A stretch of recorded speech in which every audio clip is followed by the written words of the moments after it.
मैया षडानंद कार्तिकेय जी से कह रही हैं, कार्तिकेय हृदय में बाण नहीं लगना चाहिए, क्योंकि हृदय में शिव बैठे हुए हैं, भगवान शंकर उसके हृदय में विराजमान है। जब हृदय में शंकर बैठे हैं तो बाण ना लगे।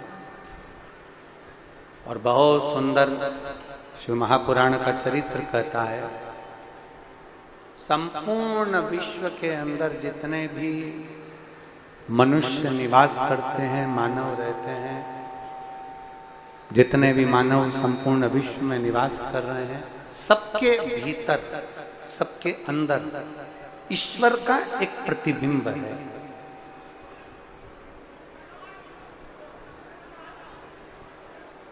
जिसको बुलाया वो क्यों ना बैठा है?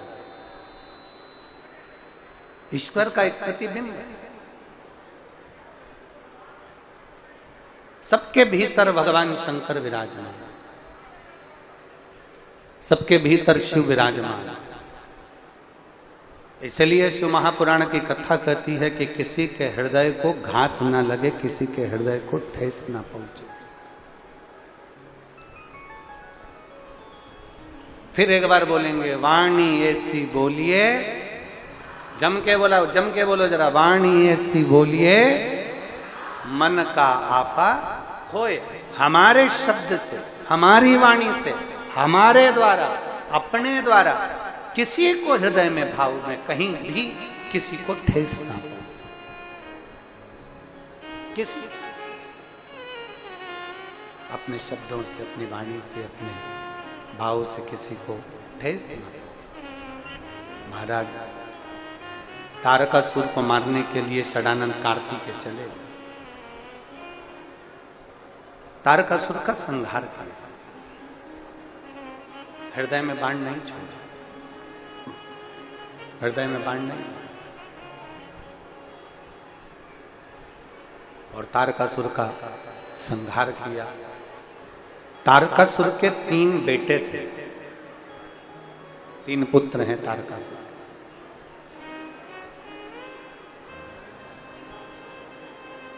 और तारकासुर के 3 पुत्र, तारकाक्ष, विदुम्माली, कमलाक्ष, 3।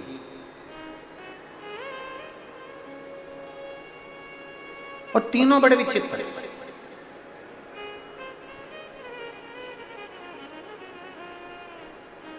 कल कथा में, कल कहा था कि परसों कहा था, परसों के दिन एक बात कही थी, बच्चों को खूब पढ़ाओ, उनकी खूब अच्छी एजुकेशन कराओ,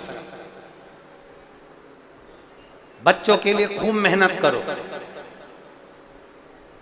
बच्चों को खूब लायक बनाओ। कब बोला था? कल बोला था, परसों बोला था? जम के बोलो, परसों। चलो हम इसलिए पूछते हैं कि आप लोगों को याद है कि नहीं। परसों बोला, बच्चों को खूब पढ़ाओ, जी जान से ज्यादा मेहनत करो, अपनी कैपेसिटी से ज्यादा पढ़ाओ, बच्चों को लायक बनाओ।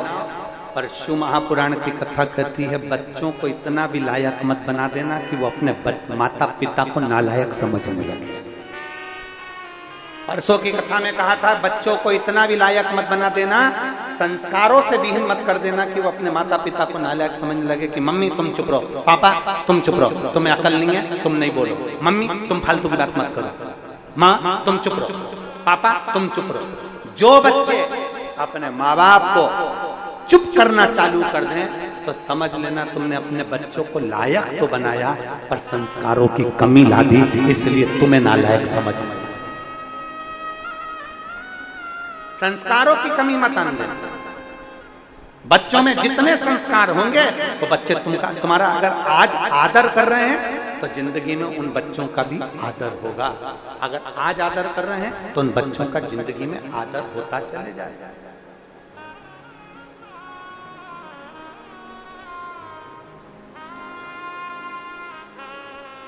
तारकासुर के 3 बेटे, तारकाक्ष, विदुम्माली, कमलाक्ष, 3 पुत्र। तीनों ने विचार करा कि मैं शंकर भगवान के पुत्र ने हमारे पिता को मारा है तो हम इससे बदला लेंगे, हम इनसे बदला लेंगे। तीनों ने विचार किया। अब शिव कथा कर रही है, तीनों ने ब्रह्मा जी का तप कर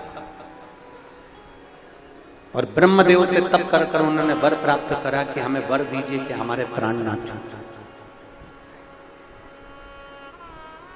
हमें ऐसा वर दे दो कि हमारे प्राण ना छूटे, हमें ऐसा वर प्रदान करो कि हमारे प्राण ना जाए। ब्रह्मा जी बोले ये तो कभी नहीं हो सकता कि तुम्हारे प्राण नहीं जाएंगे, मरना तो पड़ेगा, प्राण तो जाएंगे निश्चित है, शरीर तो छूटे, शरीर तो छूटे। ये तो पक्का है कि प्राण जाना, प्राण छूटे।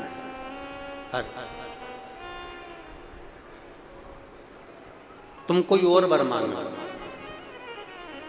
तारकासुर के 3 बेटों ने, तारकाक्ष, विदुम्माली, कमलाक्षी ने, तीनों ने वर मांगा। अगर वर देना चाहते हो तो हमें ऐसा वर दीजिए कि हम मरे तो तीनों एक साथ मरे।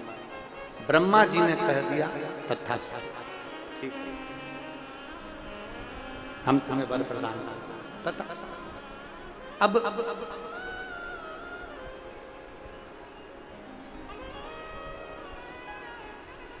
तीनों बेटों ने अपने अपने अलग अलग महल बना लिए, अलग अलग नगर बसा लिए तीनों ने।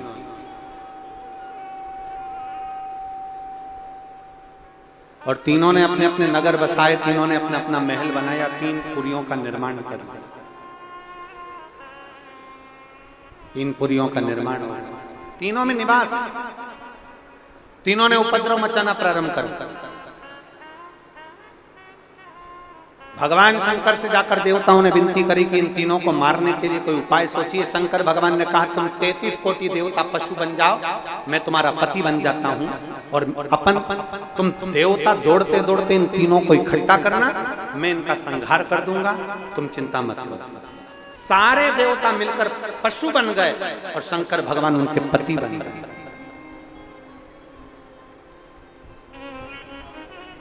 शिव जी का एक नाम होने जा रहा है जिसका व्रत आप करते रहे। कौन सा? जम के बोलो जरा। पशुपति। सारे देवता पशु बन गए, शंकर भगवान उनके पति बन गए। पति का मतलब क्या होता है? भरण पोषण करने वाला। पति का मतलब है भरण पोषण करने वाला, पति का मतलब है रक्षा करने वाला।